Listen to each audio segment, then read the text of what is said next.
Hello, this is Allergy, which is a surrealistic top-down shooter that I like quite a lot. I have a big fondness for this game. It may not make a lot of sense, but that's alright. We're going to be going with the slowest speed body and the wide shot for this playthrough.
The story in this game is a little difficult to comprehend. It's primarily told through these emails that appear on screen and scroll by rather quickly.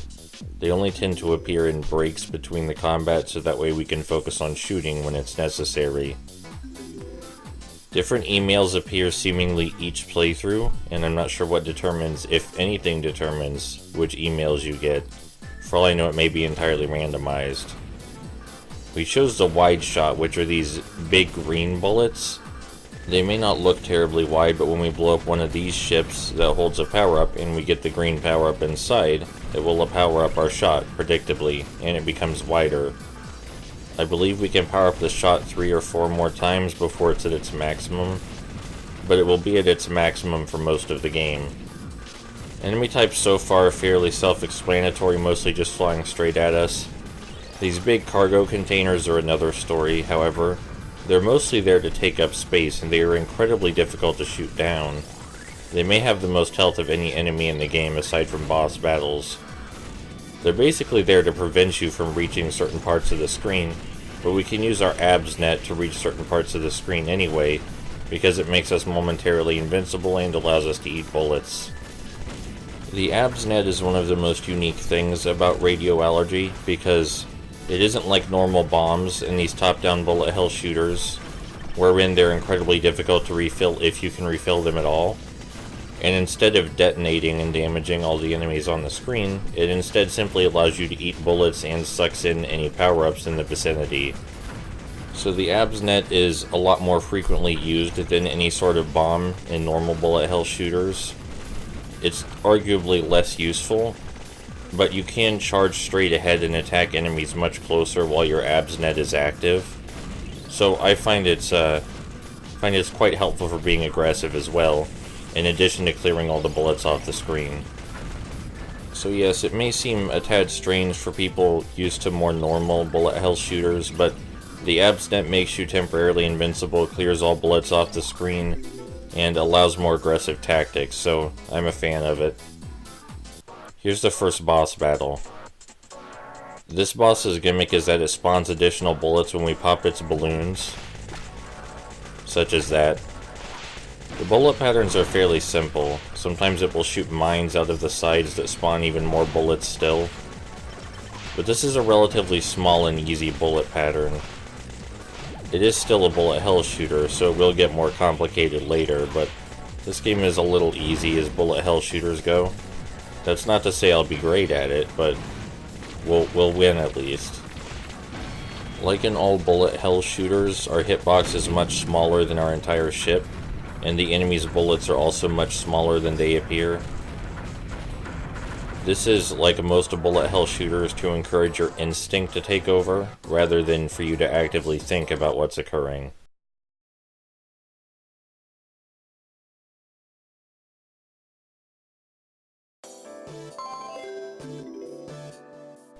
I always thought the idea of instinct taking over in bullet hell shooters was a very deliberate piece of design. And one of the characters in this game actually makes a direct reference to that, depending on which emails you get. She will tell you that the enemy's big bullets may look fearsome, but they're not nearly as large as they appear to be, and we should use our instincts to see the true size of the bullets. These helicopter enemies can only be defeated by our sword. You know they can only be defeated by our sword because they glow yellow when shot instead of glowing red. But yes, as with most bullet hell shooters, I think the idea behind radio allergy, or Allergy as it's shortened to, is to enter a zen-like state where you're no longer actively focusing on what's happening, but instead letting your body take over for you. There are exceptions to this in the bullet hell genre, but I think for most of them that's the idea. Because there are only so many moving objects that the brain can process at one time. Eventually your brain just has to turn off, and you have to let your body work by itself. Arguably you could call this more extreme focus rather than less focus, but I often find that it feels like less focus, even though I'm performing better when this occurs. The general story behind radio allergy seems to be that everyone has gone down with some kind of virus perpetuated by a terrorist organization called Umbra, some kind of electromagnetic sickness, the details of which I've never been able to suss out even after multiple playthroughs. But I feel perhaps this is a game that isn't necessarily meant to be understood.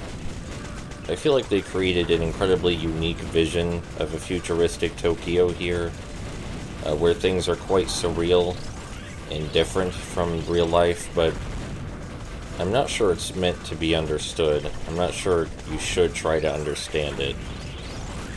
If anyone else has played this game or anyone has any ideas about what might be going on here beyond what I understand, then that's good, and I'd like to hear those, but I think the game simply is not interested in being comprehensible, as strange as that sounds.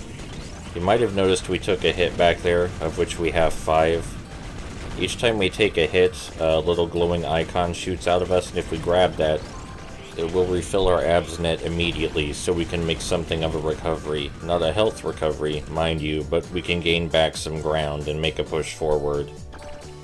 Now it's time for the second boss, and for the second boss, which is the sports management machine, shoots a lot of things like soccer balls and beach balls. For this boss, I often try to be as aggressive as possible, and this is to demonstrate that you can actually put yourself inside of the enemy's hitbox. That's an entirely valid strategy, is to force yourself inside of the enemy's hitbox to deal more damage than you ever could otherwise. And it's far easier with the sports management machine because it is simply so large and it moves so slowly across the screen. We do still take quite a few hits, but we have enough continues to tank this boss. So yes, that is a valid strategy, but of course you're likely to die while doing so. So that's 2 stages down and 3 to go. I quite like the art style and general art direction of this game. And the music. It has a very deliberate style to it, very deliberate art direction. I'm quite fond of it. That's probably the thing I like most about the game, frankly. So let's keep talking about Allergy. In a meta sense, I mean. Allergy was originally going to be released in America as Radio Allergy on the GameCube as a standalone title. And I remember reading about it in a magazine, and the magazine wasn't too fond of Radio Allergy. I believe it was a full review because the game was very close to release. I could be mistaken, but I do believe it was a full review. And I immediately thought to myself, I need to get this right now, because it looked incredible to me. And then I was very shocked and quite sad to learn that the GameCube release of Radio Allergy was cancelled for one reason or another. Perhaps it was the apparent lack of interest in the game, or maybe the GameCube was on its way out and they saw there wasn't any money in there, or maybe the publisher went under, I don't know. But either way, Radio Allergy was never released in America on the GameCube. That made me sad. What was even more sad is that Radio Allergy is the most re-released game out of all of this developer's titles, and we didn't see a single one of those re-releases except for one, which you couldn't blame yourself for missing, because they didn't exactly make it clear. Anyway, this is a mini-boss. This is one of the lieutenants or generals. It's one of the members of Umbra, the terrorist organization we're fighting. And they're very good at running away after a very short period of time. And they're very difficult to hit as well. We lost our first life, but that's alright, we have a lot of continues. They're very difficult to hit, so taking them down before the time runs out and they leave, I think, is a matter of being as aggressive as possible, even if you take quite a bit of punishment in the process. We don't seem to get anything for defeating them, aside from some different dialogue.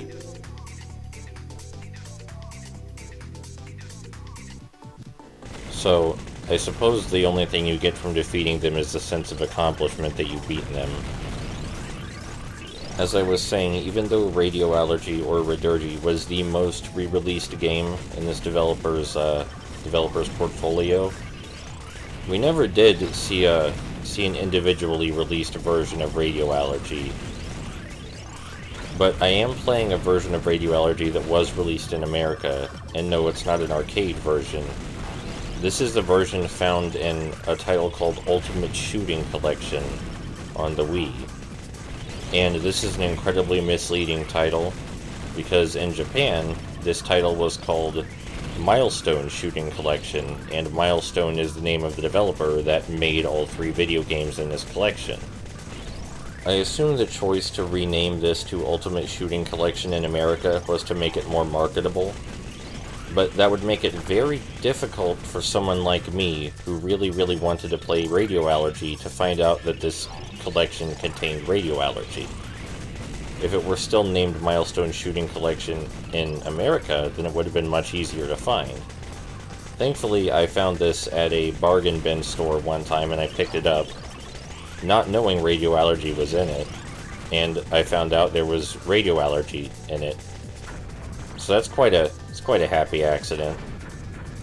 As I am playing this on Wii, you may expect there to be multiple control methods, and there are. I can control this using the Wii Remote and Nunchuck. I can control this using the classic controller, or I can use the GameCube controller. It's time for the construction bot. We can shoot off some of the construction bot's guns to make this battle significantly easier, because it limits the amount of lasers it can fire. For example, we disabled most of the lasers on the left side now, which makes it a lot easier to dodge the remaining ones. I'm not sure what else is outstanding about this boss aside from that. It is the first boss with lasers though, which is a big deal because our shield cannot protect us against lasers. Lasers will cut straight through our shield, even though our shield will protect us against almost every other projectile. To make our shield appear, we simply need to hold still for a moment, as it was discussed in the tutorial, such as this. And that's useful if a particular bullet pattern is too much for you to handle. I recommend using it frequently. A part of me very much wants to say that this game is easier than other bullet hell shooters, because I think that's accurate. It seems to have more anti-frustration mechanics than other bullet hell shooters, and the ABSNet is quite something. But the thing is that I can't be too sure if it's easier or not, because like a couple of other bullet hell shooters released on console, the game gives you more credits each time you fail to complete the game.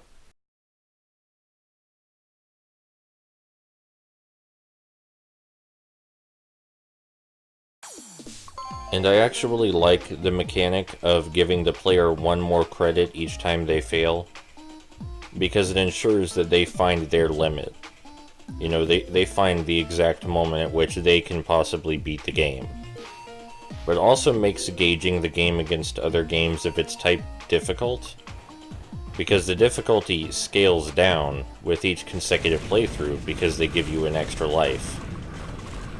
Again, I think this is a perfectly fair mechanic, and a good way to balance the difficulty of bullet hell shooters with a more casual audience who might want to appreciate the game, but doesn't quite have the skill required to navigate all these bullets. There's a lot of bullets here. So the game is made in such a way that it's inevitable that you will eventually finish it, because it keeps giving you more continues until you beat it. But if you try your best every time, then it shouldn't be too long before you can beat it. I say it shouldn't be too long, but I was playing Radio Allergy for 2.5, maybe 3 hours, and that may or may not be a long time, depending on your preference. And while I do appreciate this mechanic of we seem to have lost another life, and while I do appreciate this mechanic of gaining extra continues each time I fail, it's not as though I couldn't beat the game normally. It's just that these games require a lot of replaying. Bullet hell shooters inherently require that you replay the game frequently. That's just part of the genre, you know? It's not something that's avoidable, unless you're playing Radio Allergy and the game gives you extra continues each time you fail. Bullet hell games are generally very short for a reason, after all. It's to make replaying them far easier. But I have no doubt that I could have beaten Allergy with the 3 initial continues it gave me. It just would have taken quite a longer amount of time, maybe several days of practice. But I think that's also the beauty in bullet hell shooters, is that because it taps into a part of your brain that makes you act without actively thinking, that almost anyone can beat a bullet hell shooter given they have enough patience, but many people understandably don't have the patience for bullet hell shooters. It is a very niche genre, because many people look at all the bullets on the screen and go, what am I supposed to do about this, and then quit. But with each failure, you get a little better. It's no different than any other hobby that requires practice and skill. You know, when you draw at first, let's say you're an artist, you draw at first, your drawings are going to look terrible. But each line you draw, you get a little bit better. Unless you're self-obsessing over getting better, and then you'll do worse. So the trick, if you want to beat a bullet hell shooter, is to accept 2 things. You're going to need to stop thinking, and you're going to need to replay the game many, many, many times. But those are the only 2 things you need to know to complete a bullet hell shooter. I keep my shield up for this entire last section, because although it is possible for the bullets to hit us from the side, during this final section of the level that's incredibly unlikely to happen. And this final section of the 4th level is absurd. There are just so many bullets and enemies on the screen. If you're looking at the shield mechanic and thinking, doesn't this shield make playing Dot Eater incredibly easy? We'll get to that shortly. But this is the way I recommend playing this section. Even though a fair amount of the bullets can be shot out of the air, there's just so many on screen that it can be difficult to distinguish. So this boss is an automated toll booth, and it shoots cars at us. It's been repurposed by Umbra for evil, hence why it says Umbra on its shutters. It is quite a doozy because of the fire it shoots and the strange bullet patterns that come out of the satellites at its side. The satellites it shoots that release waves of bullets, those are my largest enemy. The idea is to move in the open holes right at the center of the wave of bullets, but that can be quite rough. As for the lasers, well, they're a good way to teach you that your hitbox is much smaller than it seems, so there's that. If this seems a little excessive, this is the penultimate boss battle. There's only one stage after this. And this is a bullet hell shooter, and it's only, 20-25 minutes long. So difficult bosses like this are okay in my book, because the game doesn't have a lot of time to mess around. It's a short game.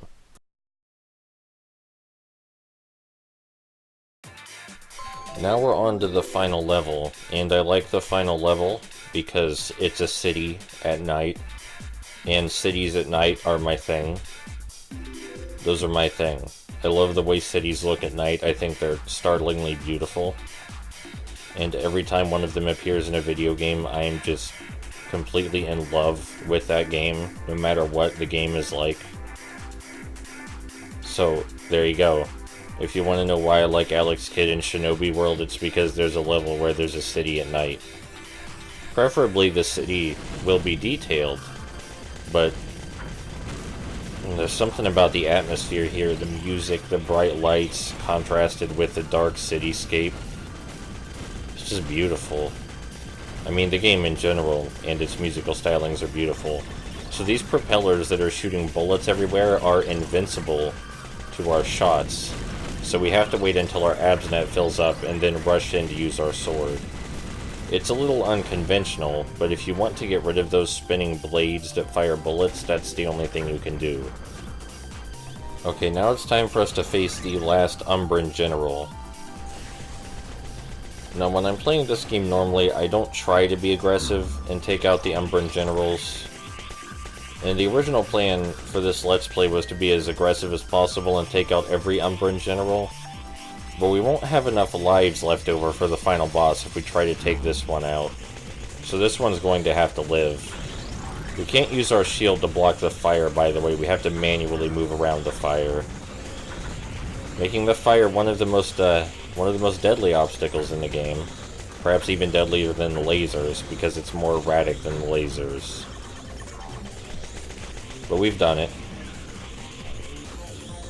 Now all that's left is the final stretch of the level and then the boss.